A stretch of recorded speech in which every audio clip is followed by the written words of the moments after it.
understand. I don't hate her. I hate what she's become. I hate the illness. Wouldn't it be better if you put her someplace? You mean an institution? A madhouse? People always call a madhouse someplace, don't they? Put her in someplace.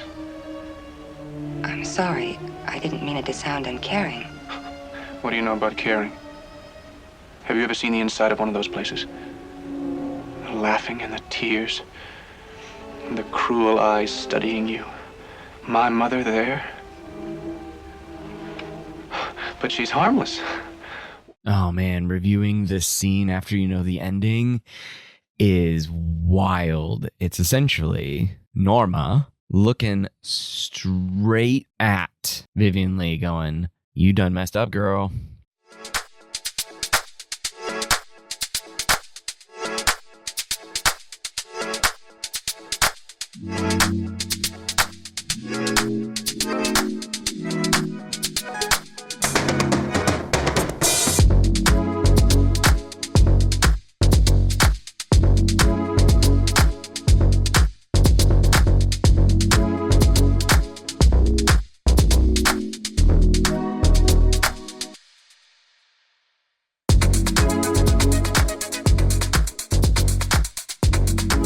Hey, everybody, and welcome to the Cinema Psych Podcast, the podcast where psychology meets film.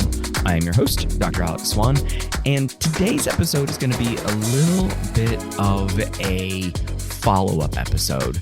So it's going to be a solo episode, just me. And if you listen to the last episode where Daniel Kiekeffer and I, he being a film studies professor, a real big fan of Alfred Hitchcock, we discussed Vertigo. And that film came out in 1958. 2 years later, this episode's film came out, Psycho. Now, many people believe or consider this to be Alfred Hitchcock's first horror movie because of the elements surrounding the murder of Vivien Leigh, as well as the psychotic nature of the ending of the film, and of course the explanation given to us by the psychiatrist. But really, from my conversation with Daniel, it just seemed to me like it was more or less Alfred Hitchcock wanting to follow up the ideas he presented in Vertigo in another way, which would have been slightly more terrifying, slightly more neurotic, psychotic, and all that kind of baggage, we'll say. As we discussed in the episode, and I do suggest you go take a listen to that one. Alfred Hitchcock was a big fan of Sigmund Freud, and he wanted to present the ideas found in Freud's writings and his teachings and psychoanalysis and psychodynamic theory to modern audiences, to modern audiences at the time. Obviously, we're talking the 40s and the 50s, of course. And he wanted to make sure that audiences knew that these ideas were out there and could be something to explore, I guess, for other people's own psychological well-being, I suppose. But audiences didn't like Vertigo. Critics panned it, audiences shunned it, and it sort of fell into obscurity for a good 20 years before it returned to theaters and then eventually, home release, etc. And now it's, rated one of the top films and is considered to be Hitchcock's masterpiece. And so I wanted to follow that discussion up with some of the things that we briefly mentioned in that movie related to Psycho. So it was a more subtle exploration of the edible complex and edible fantasy from Freudian ideas in Vertigo. But in Psycho, it's far more overt. It's literal in many ways, very literal. Modern conceptions of Psycho would probably put a different spin on it, and I'll go through that in this episode. And so I just got the itch. I was like, okay, we talked about Vertigo. We did all of that. And 2 years later, Psycho came out, which is probably, I want to say, Hitchcock's most famous film. Like, it's the one that people know when you say Hitchcock. Oh yeah, Psycho. It's got to be. It's the one that got, a remake with Vince Vaughn. It got a sequel, Psycho 2. So there's a lot associated with this film that I think most people gravitate towards, even though it in some ways rehashes a lot of Hitchcock's filmmaking ideas, we'll say.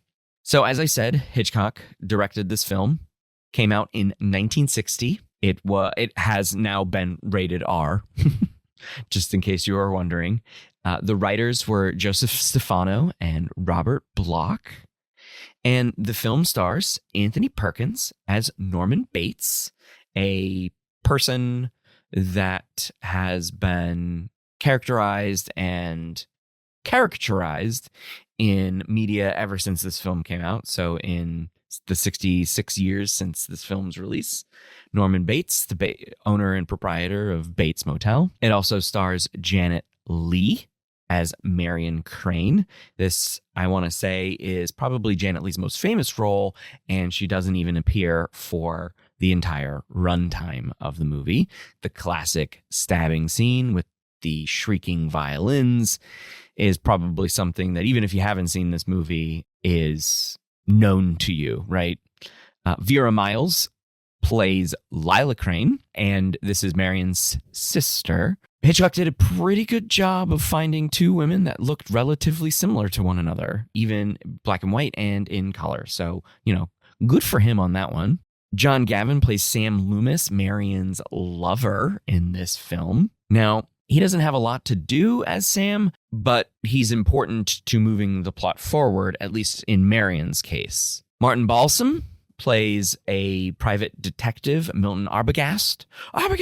He is a cocky guy and gets his comeuppance in a great dolly zoom shot of him falling down the stairs after being stabbed by Norma Bates, the mother character.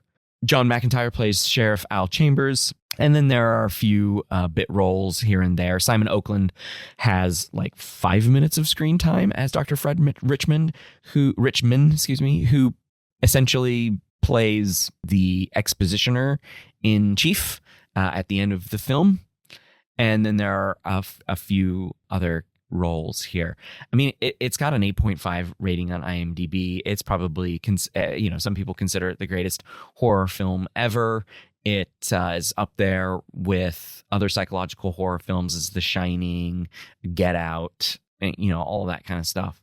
Yeah, and audiences loved it. Critics loved it, which was a far cry from 2 years earlier with Vertigo.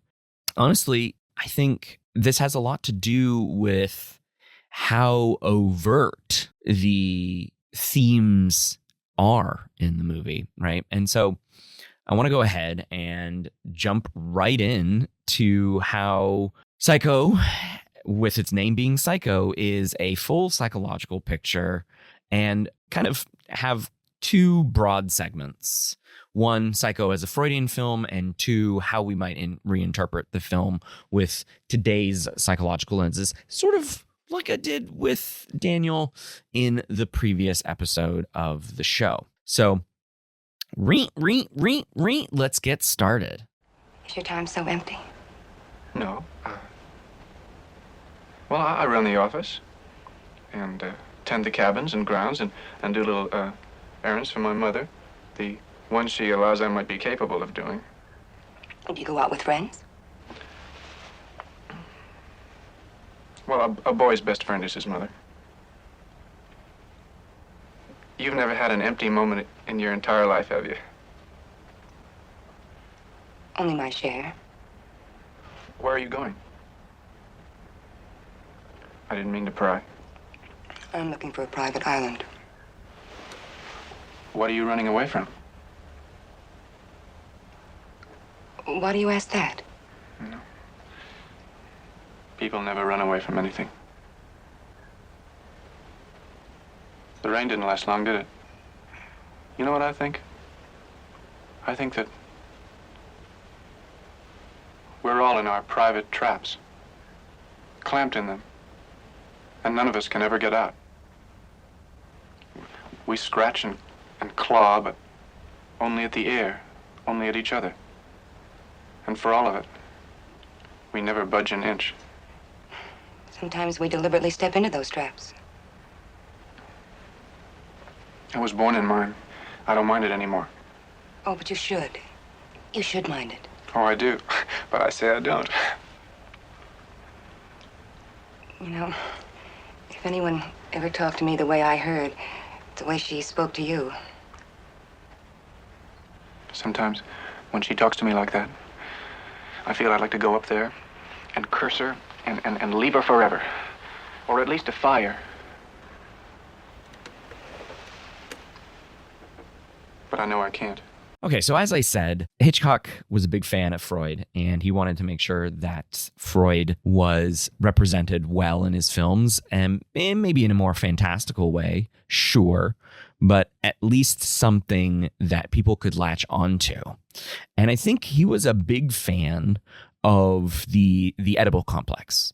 If you're not familiar with the Oedipal complex, the idea is it comes from Greek history, Greek storytelling, legend, we'll say, where Oedipus leaves his family at very young, and he comes back and he murders his father and he marries his mother, and he realizes that he marries his mother. He didn't know that he married his mother right at the start, but then once he realizes that, oh shoot, the woman that he married and does lots of sexual things with is actually his mother, so he cuts out his eyes and dies. I might be moving quickly through the ending there, but that's essentially the story of Oedipus. And so Freud was like, well, little boys have a deep fascination with their mothers, and this fascination is a fixation, and they want the affection of their mother, and to the detriment of the relationship with their fathers. And so you end up with somebody who, as an older person, might have an unresolved fixation on their mother's love. And so they do things that are in support of that fixation, which to the rest of society is unwelcome, right? Might be seen as misplaced and disgusting, or yucky, gross, not good, all that stuff, right? So from a Freudian perspective, Norman Bates is a near textbook case of unresolved Oedipal conflict, right? His emotional world is dominated by his mother, and every threat to that emotional world with his mother triggers anxiety, followed by rage, and then ultimately violence. And this is probably most clearly articulated in the parlor scene between Norman and Marion. So Norman is allowing Marion to have some food. She just arrived at the motel, and she was hungry and wet and tired. And they're just sitting in his parlor with a bunch of his stuffed birds, and the birds themselves, most of them, not all of them, but most of them are shown in mid-strike as predators, right? Some foreshadowing, especially with them mostly in the background of the Norman shots, right? So his perspective, looking at Marion, she's just got a blank wall behind him. He's got these stuffed birds behind him. It's a little bit of foreshadowing about what's to come. We don't really know that it's Norman that's going to do the strike, but we eventually learn that it is, right? And, they talk about this, that, and the other thing. First, the conversation is innocuous, and then it quickly moves into subtle sensuality and sexuality because Norman is turned on. Let's just say it. He's turned on by this lovely woman who just randomly comes into his life, right? And then you sense a shift in the conversation after that sensual sexuality, and it becomes a lot more tenuous. There's a lot more tension in their conversation as Norman shifts his focus to his mother. And he says things like, a boy's best friend is his mother, The line is not meant to be subtle. The line is, the writers and of course Hitchcock punching this up to the direction for Anthony Perkins to just say, you know what? Doesn't matter if you are 5 or 55. A boy's best friend is his mother. And the conversation shifts incredibly because, he starts saying how his mother is a bit overpossessive and obsessive and make sure that I'm not hanging around with the wrong people, especially the wrong girls, all that stuff.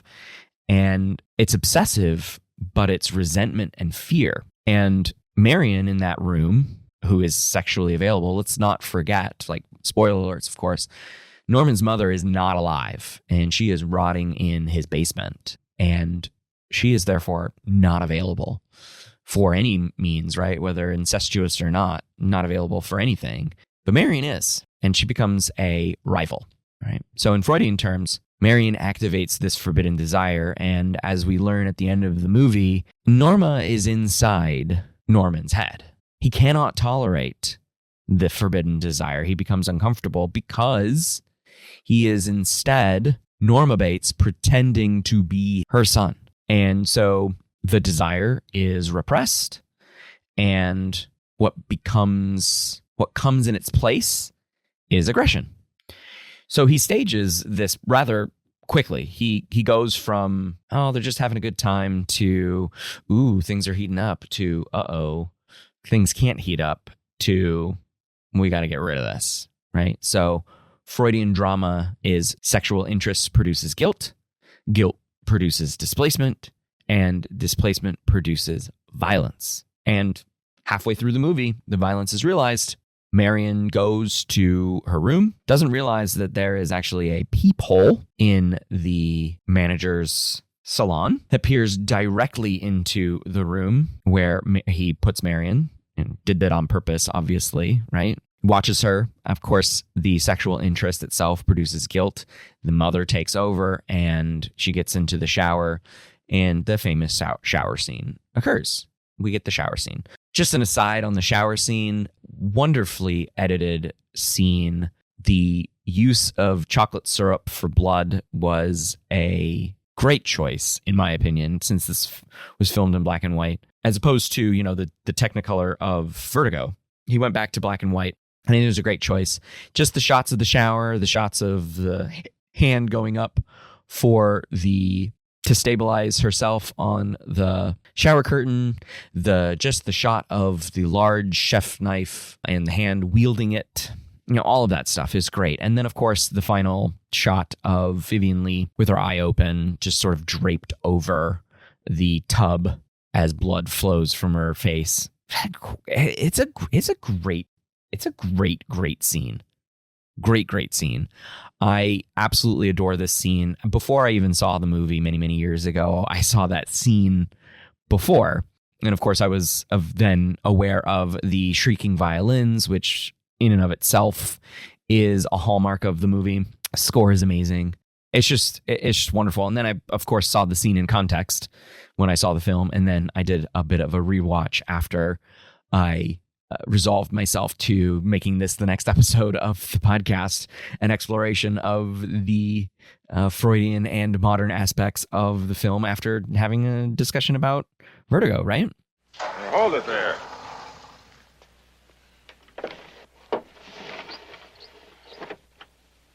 In quite a hurry. Yes, I didn't intend to sleep so long. I almost had an accident last night from sleepiness, so I decided to pull over. You slept here all night? Yes. As I said, I couldn't keep my eyes open. There are plenty of motels in this area. You should have, just to be safe. I didn't intend to sleep all night. I just pulled over. Have I broken any laws? No, ma'am. Then I'm free to go. Is anything wrong? Of course not. Am I acting as if there's something wrong? Frankly, yes. Please, I'd like to go. Well, is there? Is there what? I've told you there's nothing wrong, except that I'm in a hurry and you're taking up my time. Now, just a moment. Turn your motor off, please. May I see your license? Why? Please. going back to Freud, before we even meet Norman, Hitchcock and his love for Freud gets primed. That opening scene where Marion is in some sort of secret sexual relationship, it's unclear to me that it's like fully illicit. Sam says that, he's in the process of getting divorced, so I'm not entirely sure what the moral issue is there. Somebody tell me otherwise, but when I rewatched the movie, I was like, well, they're not really doing anything that naughty, right? I don't know. It's entirely possible that they were, but the point of it, I guess, is that they were meeting in hotels for quick lunch trysts. She lives in Phoenix, Arizona. He lives in a small town in California, in rural California. So, it's entirely possible that illicit here, secret here is a big part of it. Sure. So we're primed with that, right? Then she gets a big wad of money that she's from her boss, trying to make a deal that she's supposed to put into the bank. It's like $40,000. And I looked it up on the inflation, but it's like hundreds of thousands of dollars in 2026 dollars. So like she had a huge stack of cash, and we're watching her this entire time resolve to steal the cash, to pack her bags and run away, to go with Sam and to be with Sam and make a new life, I suppose, with this like good seed of money. Her guilt is palatable too.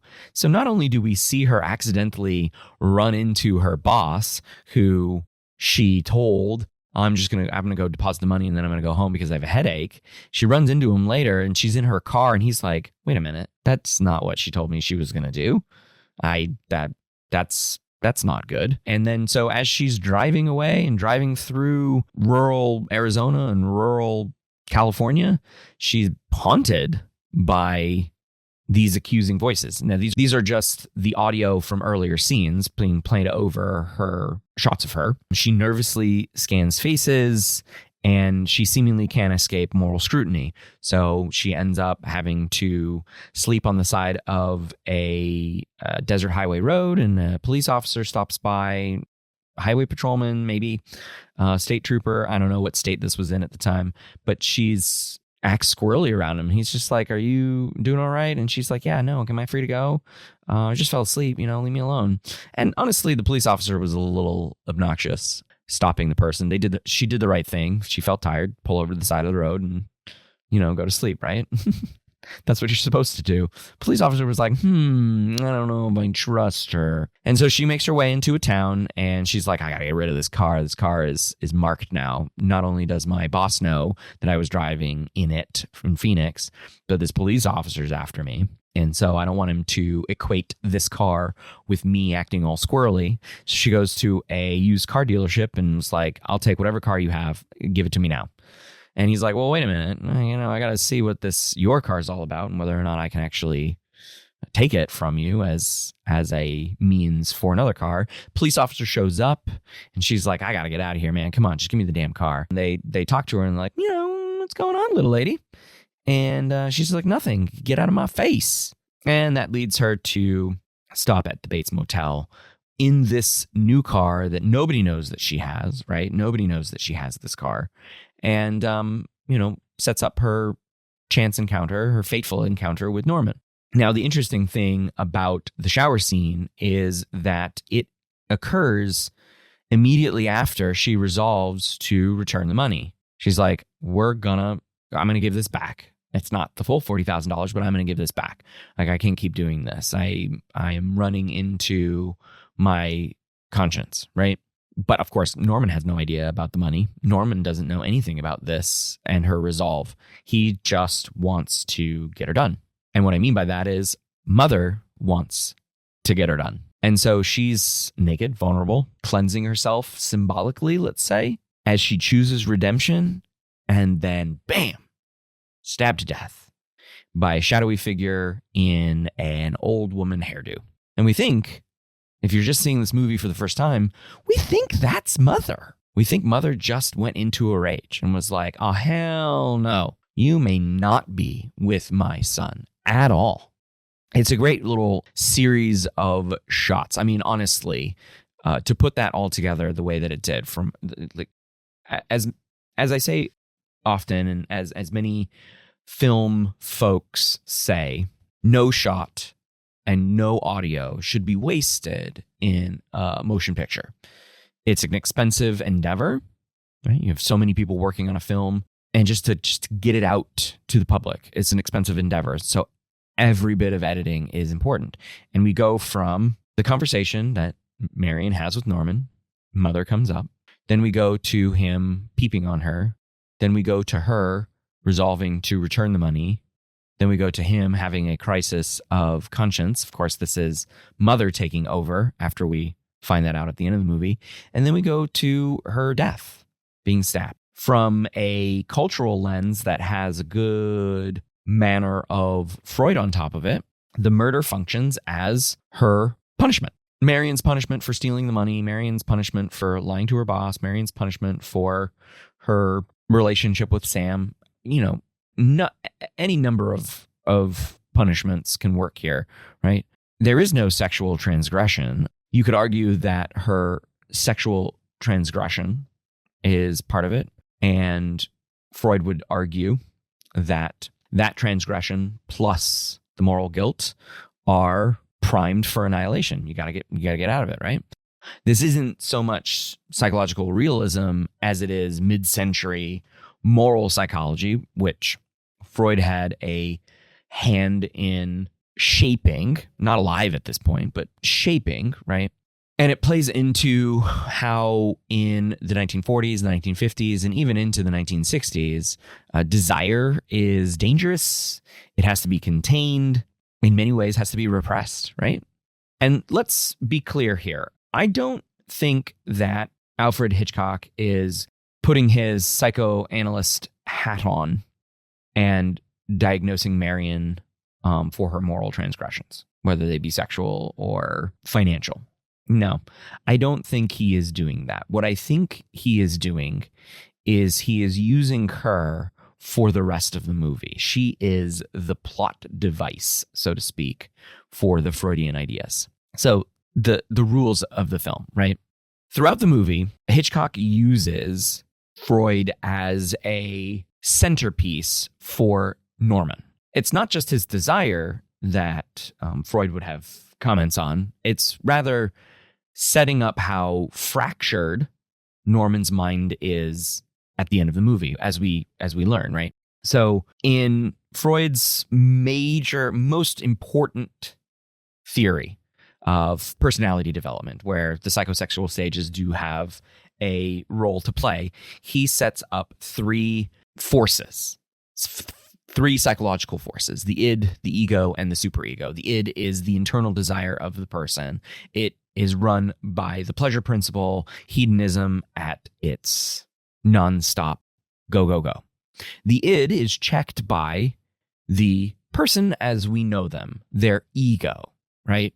And then finally, the ego itself is checked by the superego. And the superego is characterized by this external perception of society, of morals, of laws, of what is expected of a person in society, right? So the ego is in many ways constantly embattled by the desires of the id and the enforcer of the superego. And so Norman's mom, is not necessarily just a character, but rather the instantiation of the superego.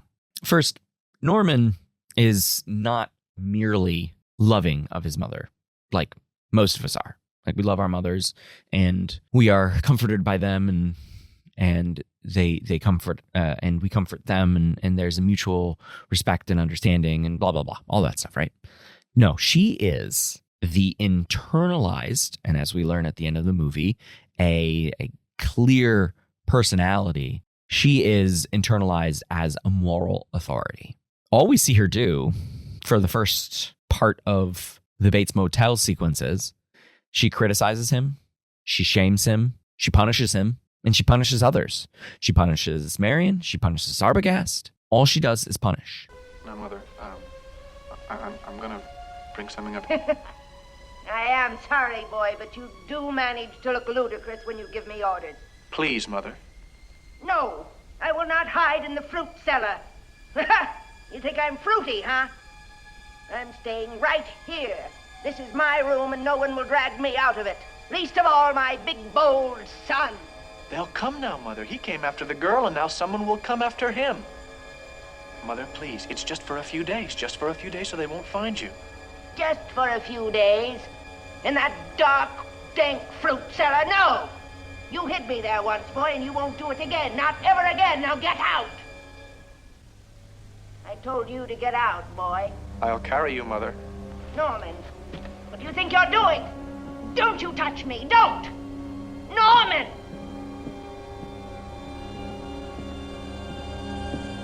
Put me down. Put me down. And the only times we actually hear her voice is when she is tempted. The first time we hear her voice, when he wants to bring Marion to the house, she says, no, no, no. This woman is not good enough for you and is definitely not welcome here. You are not at all allowed to fraternize with her at all, right? Because he's tempted sexually. And we hear her rage as she perceives this conflict of id. Because again, honestly, all Norm wants to do is try to have sex with this woman, and he can't. So the superego steps in and says, hey, id, chill out. And of course, this superego is harsh, internalized parental voice that has to enforce moral law. And if you can't follow moral law, then you are no good. And of course, he wants to be good. He wants to be loved. Mother only speaks when Norman cannot bear the responsibility of life, right? She becomes his agent of violence, allowing Norman to remain that psychologically innocent little boy. He referred to himself as a boy, right? This is not a metaphorical dynamic. Mother is a real psychological force in this film, right? This is not at all metaphorical. And we get a clear representation of that at the end of the movie when we see Norman sitting in the cell, and he is not speaking as Norman, as Anthony Perkins' voice in the parlor scene, or when he's speaking to Arbogast, or when he's speaking to Sam and Lila, when he's trying to hide the fact that he's not alone, all of that stuff. In the cell, we hear Mother's voice. Norman is Mother. Mother is Norman. Hence why Norma is the way that we talk about her, right? That I've been referring to her, going back and forth between Mother and Norma, right? Because she is him. And of course, she is trying to figure out, as cool and as calculating as possible, I'm a sweet old woman. Can I have a blanket? Oh, look at me. They're going to see such a sad old frail lady who wouldn't even hurt a fly. Look at that fly. I'm not going to slap it away. Wouldn't even hurt a fly. So she's like pushing that innocence calculatingly toward the person who is literally there, which is Norman, right? So like trying to figure out, okay, so what comes after this? Well, he's going to go to trial, and he's going to, either not present himself at all to the jury, or, other people are going to present, the facts to the jury, and he'll go up to the stand and he'll use Mother as a internal vector for this innocence. Of course, Norman wasn't able to do all of that. That's not my Norman. He feels a little chill. Can I bring him this blanket? Sure. All right. Thank you.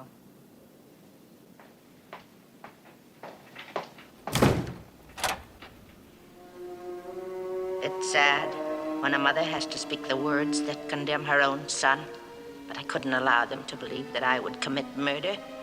They'll put him away now, as I should have, years ago. He was always bad, and in the end he intended to tell them I killed those girls and that man, as if I could do anything except just sit and stare, like one of his stuffed birds. Well, they know I can't even move a finger, and I won't. I'll just sit here and be quiet, just in case they do suspect me. They're probably watching me. Well, let them. Let them see what kind of a person I am. I'm not even going to swat that fly. I hope they are watching. They'll see. They'll see and they'll know. And they'll say, why, she wouldn't even harm a fly. It's very chilling when you think about it in that way, right? From this Freudian perspective. Now, don't get me wrong. I, as a modern cognitive psychologist and not a clinical psychologist, do find some of these ideas to be a stretch. But at the same time, many of the other films that have Freudian angles to them were made in a modern way with filmmakers who probably weren't huge fans of Freud. But Hitchcock was a huge fan of Freud. And so we can't necessarily leave that alone because he made the movie with the clear intention to make the edible strife a feature of the movie, right? And using all of these other characters as a means to make it more palatable. And you might be wondering, okay, well, why is it then his desire for another woman and not his father, which is the actual Oedipus story? And that's incredibly important. And it's a blink and you'll miss it attribute to Dr. Richmond's explanation in the police station at the end of the movie. So we learn that Norman had a wonderful, probably a decent relationship, maybe not wonderful, but a decent relationship with his father, and his father dies. And so he's left with his mother. And so that grief latches on to the closest thing for him, and that was his mother. But we learned that mother ended up finding another man and marrying him, became his stepfather, and his stepfather was not nice. His stepfather was seemingly cruel and not, a good father figure to Norman as a younger man. And so I think Norman is in his 20s in the movie, supposed to be at least. And I think Marion is actually supposed to be older, so she's technically an older woman, object of desire. And, he gets to this point where he is very upset with his current predicament. And so the edible thing is the stepfather rather than the actual father. And, the grief of losing his father sort of morphed into this Oedipal issue. And, mother took over at that point, still rotting in the basement. Don't know how he was able to stand that smell for so long, but yeah, he did. So, there is the Freudian angle there, and there is the edible angle there. There is more or less the superego fighting the id angle there. And we got to give credit where credit is due in this case, that Hitchcock had a plan. He wanted to share these ideas with audiences, and it didn't work in Vertigo.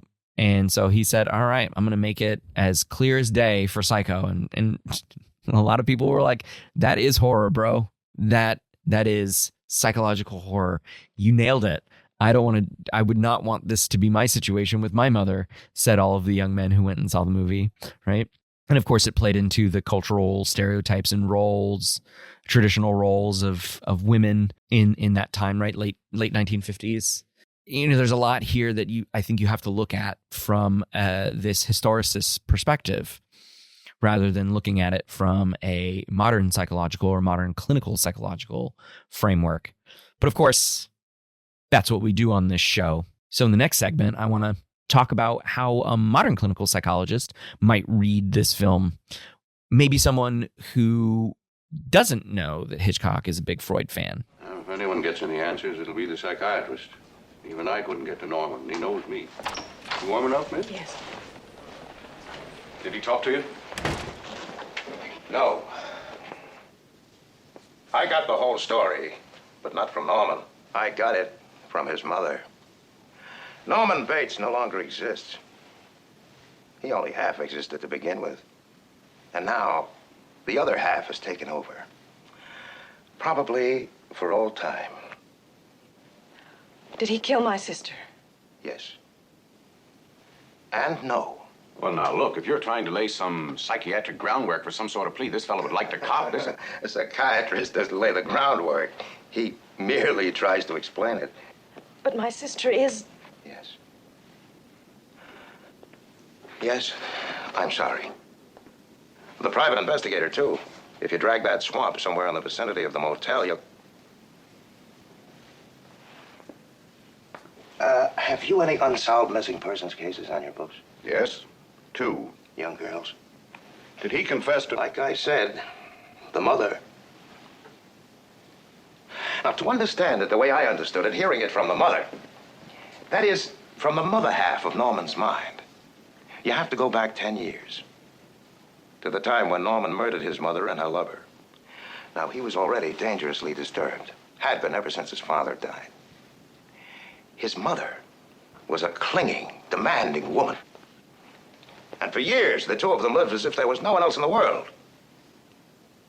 Then she met a man. And it seemed to Norman that she threw him over for this man. Now, that pushed him over the line, and he killed them both. Matricide is probably the most unbearable crime of all. Most unbearable to the son who commits it. So he had to erase the crime, at least in his own mind. He stole her corpse. A weighted coffin was buried. He hid the body in the fruit cellar. Even treated it to keep it as well as it would keep. And that still wasn't enough. She was there, but she was a corpse. So he began to think and speak for her. Give her half his life, so to speak. At times, he could be both personalities, carry on conversations. At other times, the mother half took over completely. Now, he was never all Norman, but he was often only mother. And because he was so pathologically jealous of her, he assumed that she was as jealous of him. Therefore, if he felt a strong attraction to any other woman, the mother side of him would go wild. When he met your sister, he was touched by her, aroused by her. He wanted her. That set off the jealous mother, and mother killed the girl. Now, after the murder, Norman returned as if from a deep sleep. And like a dutiful son, covered up all traces of the crime he was convinced his mother had committed. Why was he dressed like that? He's a transvestite. Not exactly. A man who dresses in women's clothing in order to achieve a sexual change or satisfaction is a transvestite. But in Norman's case, he was simply doing everything possible to keep alive the illusion of his mother being alive. And when reality came too close, when danger or desire threatened that illusion, he'd dress up, even to a cheap wig he bought. He'd walk about the house, sit in her chair, speak in her voice. He tried to be his mother. And now he is.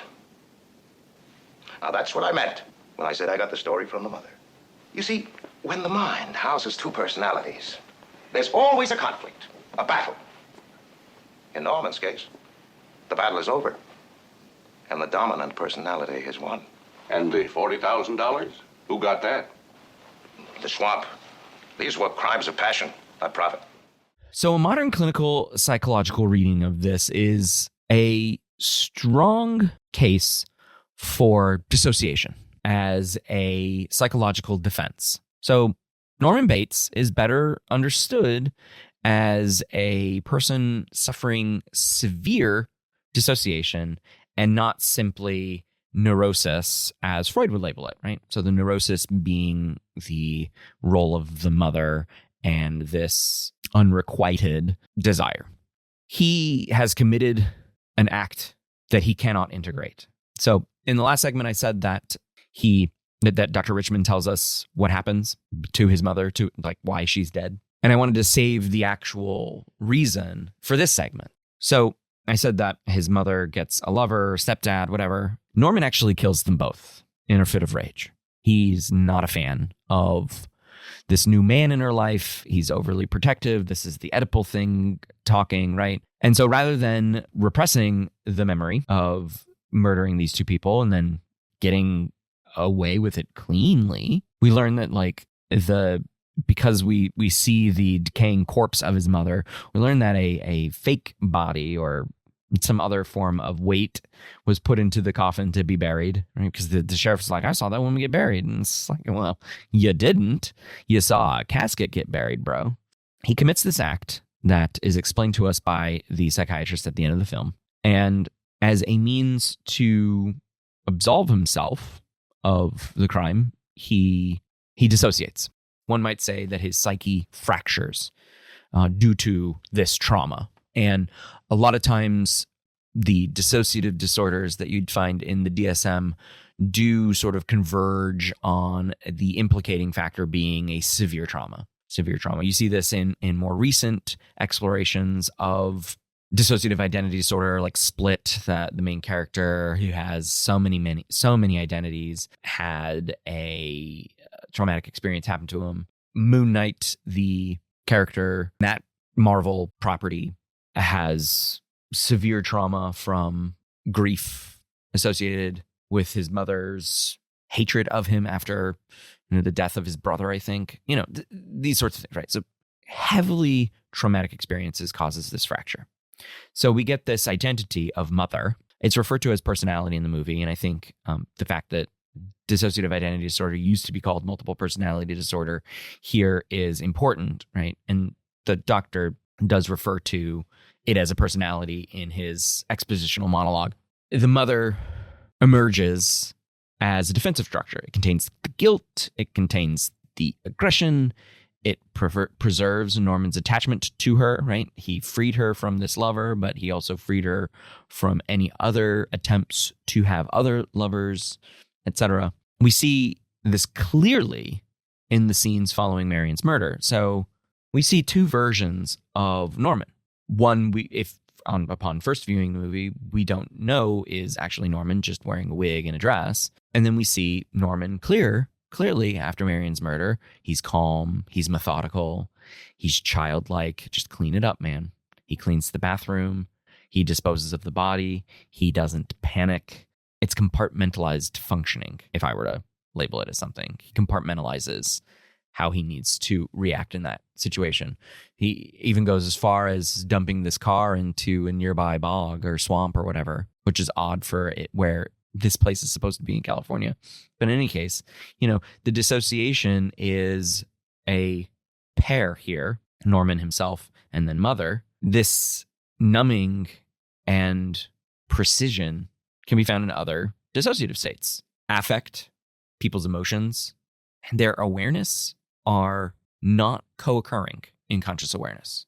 And I think to go back to the end scene where I was referring to the Freudian explanation for, Norman fully adopting the mother persona and I wouldn't hurt a fly and all of that, right? A lot of people might argue that the death, it's the death. It's pretty chilling, especially with the violins. It's chaotic. The edits are meant to be disorienting and all of that stuff, right? Some people argue that that's not even the most chilling scene. It's the police officer bringing Norman the blanket, and even before we go into the room for the final shot of Anthony Perkins, we hear, "Oh, thank you," in a high-pitched old lady voice. It's this reveal, right? We're thinking, okay, Norman's just going to be like, no, I didn't do anything. Don't get me in trouble. I don't want any trouble. All of that stuff, right? The reveal where he's fully mother. He's fully mother. There's no need for pretense anymore. There's no need for this childlike Norman identity to exist anymore, or at least have conscious awareness. Pushed to the back, maybe. His posture changes, right? He shifts in his chair. His voice softens. And we get that. Wouldn't even hurt a fly.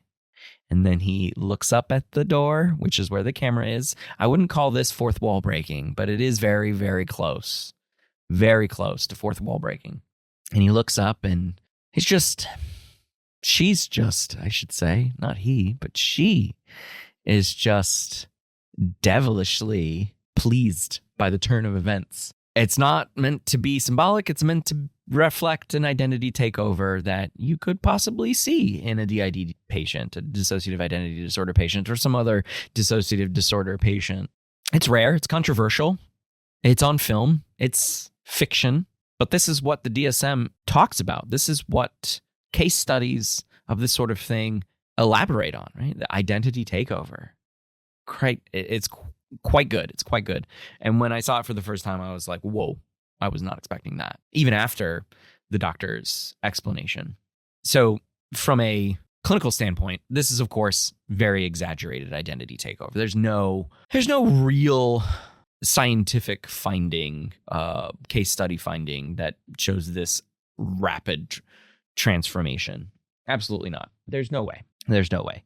At least from my perspective, right? But because there is enough literature out there that describes this fracture of identities, and of course we go from literature to science and, things like the Diagnostic and Statistical Manual of Mental Disorders, this identity fragmentation is well supported in the trauma psychology literature. It's not something crazy. Trauma does weird things to the brain. The brain does not do well with stark events that force a dramatic rewiring. I think Psycho gets it wrong by suggesting that the fracturing and the partialing and compartmentalizing of these identities will lead to violence, or the frequency, so to speak, of the shifts in personalities. But the mechanism, I think, is well portrayed.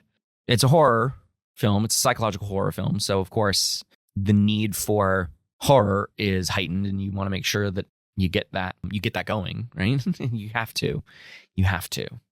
Now, before Psycho was labeled as a film that represents dissociative identity disorder, like Identity or like Split, one of these more modern tellings of it, people were latched onto the psychosis of it all, right? Norman is clearly psychotic in some ways. Just by surface analysis, you're like, something ain't right with that boy. Something ain't right with that boy. So the psychotic features that you can clock by this surface analysis are his auditory hallucinations, which are mother's voices, whether we hear them off screen or he produces them with his own voice box. The hallucinations are there, right? He has definite delusions about things. I think my read on one of his delusions, which is chilling, is, of course, how the parlor communication, the conversation with Marion, shifts when she suggests, putting her someplace. And I don't necessarily think that she was suggesting, maybe she was, but that someplace might be a psychiatric hospital or a mental institution. I think people knew at the time in the late 1950s that these were not great places to be. State hospitals, psychiatric facilities were not great places to be. They had to have been, they had to have known this in all actuality. Whether things were being done about the conditions, that's a different story. But I think people knew. And his response is that, have you ever been to a place like this where people are constantly staring at you with their creepy smiles and everything? And it's just not a great place to be, right? Because they're cuckoo crazy at this place. It's unclear to me that I think maybe it's supposed to be implied that Norman maybe had spent some time after his father's death dealing with his grief in one of these places. And then so he internalized all of that. But he certainly is applying it to his mother in this case. And that is definitely delusional. The fact that he treats her as still alive, right? The way that he talks about her, wearing her clothes, these are all very common delusions. And his impaired reality testing, like he doesn't really know what's real and what's not. I think the birds are a good representation of his lack of connection to reality. The audience is aligned with Norman's perception for most of the film. We hear Mother, right? We hear Norma talking about her. We accept that she is alive. We see a figure shrouded in shadow who looks like somebody we saw in the window kill Marion, right? So we are put in this position by Hitchcock. He wants us to experience the psychosis with Norman, where the internal feels external and unquestionable, right? It's like, yeah, that's reality. And his mother's up in the room. Arbogast even thinks that that's the case. Even Lila and Sam are trying to get to the bottom of it, right? It's important to note that dissociation, as I described it a few minutes ago, and psychosis, as I've described it just now, are not the same thing. And mixing them together is an artistic choice that typically does not present itself in a clinical setting. So it's important to note that, right? But in 1960, psychiatry, which was the dominant form of clinical psychology at the time, psychiatrists are medical professionals with an emphasis on mental disorders, right? So they go through medical school, they learn all about the body, but they spend most of their time focusing on the brain itself. So in 1960, psychiatry did not differentiate trauma-related dissociation from psychotic disorders. Now they are. There are two umbrella categories in the DSM-5, and I think as far back as like the DSM-3. I'm not entirely sure when dissociative disorders were parceled out of psychotic disorders, but it definitely wasn't in 1960. So not only does Hitchcock play with that, he does tell the audience that this is a clinically messy kind of thing, and it's hard to know what is what. And that leads us to the psychiatrist explaining Norman's condition to the police officers, the sheriff, Sam and Lila. I was reading on the trivia on IMDb that Hitchcock didn't necessarily like this ending scene, but knew that it was necessary for closure. So the psychiatrist's monologue allows people to recognize that this kind of chaos can be explained by modern, quote unquote, ideas at the time. It restores the moral order of the thing. So the bad guy is clearly Norman and Mother. Psychiatrists are the authority. But the explanation is kind of too neat. It takes the trauma, the sexuality, the dissociation, and the psychosis into this clearly linear narrative. And that's not how mental disorders work. They're very not linear. And there's so much that goes into it. But that's how psychiatry spoke at the time. Diagnoses are there to end uncertainty. And that is not necessarily the case now, but in many ways, clarity is what is desired by both patient or client and professional. But we get that closure, and then Hitchcock was like, nah, you don't get that closure. You don't get it at all. We're going to end this more ambiguous than you thought you were going to get. Oh, it's all wrapped up in a bow? No, it's not. Is trying Norman in a court of law going to actually work the way that this psychiatrist thinks? Probably not. Probably not. Listen, if you don't believe me, come on with me. You can help me change beds, okay? Okay. Oh, no, thanks.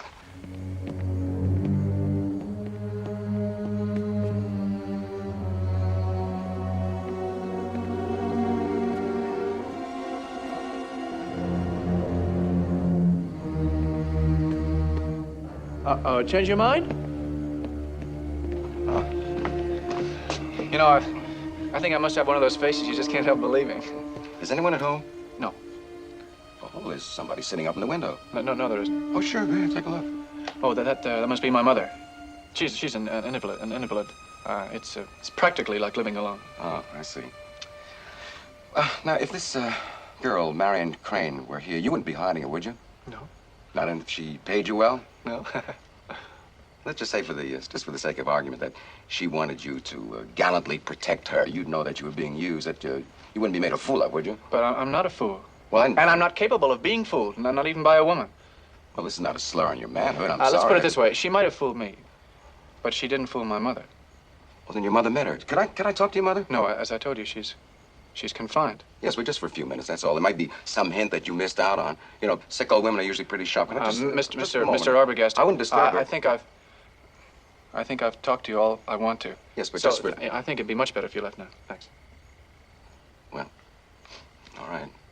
You sure would save me a lot of legwork if you let me talk to her. Would I need a warrant for that, too? Sure. All right. Thanks anyway. That's what I believe that Psycho is. It is a tale of two psychologies, we'll say. It's a tale of Freudian psychology at the time. Hitchcock was a big fan. And it's a tale of modern psychology. What it gets right, well, mental illness can involve fragmentation, not just madness, as previous titles would show.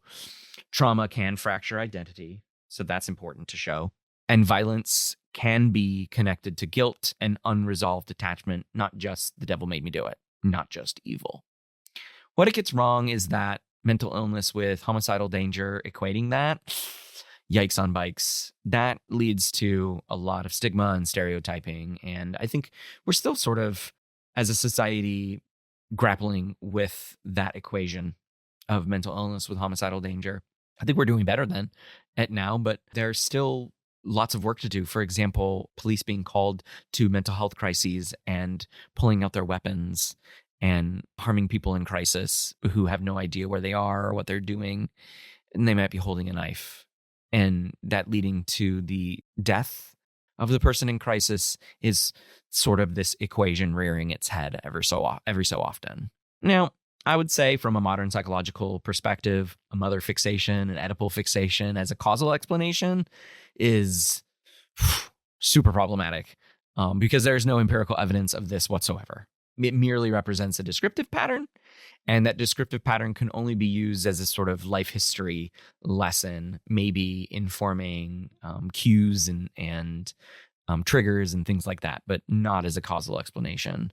And diagnosis as resolution, as I just said, not the best way to go about it, right? But let's not call these failures. Let's call them the psychology of the time, because with Spellbound, with Vertigo, with Psycho, 100% Hitchcock was trying to say something to audiences about these ideas. Like, take a gander at these ideas, folks. They're useful, they're interesting, and they might help you.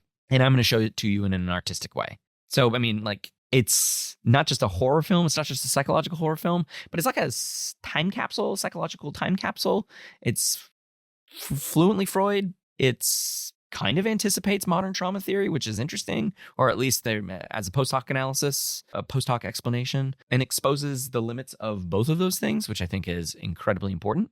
And lovingly, Hitchcock did his damnedest to not resolve these tensions. And I think that's important. I think that's why Psycho unsettles us. I think that's why they made Psycho 2. I think that's why they remade it with Vince Vaughn, all sorts of things. It kind of latched on to the collective consciousness in a meaningful way. So yeah, I truly enjoy this one. In my ranking, I think it's about number 3. North by Northwest is my top Hitchcock film. Then Vertigo, then Psycho, then Rear Window, and maybe Strangers on the Train rounding out my top 5. But those are probably the only 5 that I've seen. I don't know. I haven't reviewed my Hitchcock filmography recently, though. And that's going to do it for this episode. Thanks for joining me in this exploration of Alfred Hitchcock's 1960 film Psycho. Just a quick plug. If you like these kinds of essays where I bring in psychological ideas in a more essay format, well, then you can check out my Audible course. 6 essays on 6 different films and highly researched, organized explorations and analysis of the ideas presented in the films. You'll find an exploration of A Clockwork Orange, Inside Out, Office Space, and a dramatic retelling of the Stanford Prison Experiment, which was a real psychological study done in the early 1970s with a famous psychologist by the name of Philip Zimbardo. And I think exploring the way the film presents the ideas and the way that Zimbardo did the work and presented those ideas in a real way was quite exciting. So you can catch that on Audible. A Psychologist Goes to the Movies. A Psychologist Goes to the Movies. I'll link that in the show notes. Thanks for listening to this episode, and that's going to do it. Until the next one.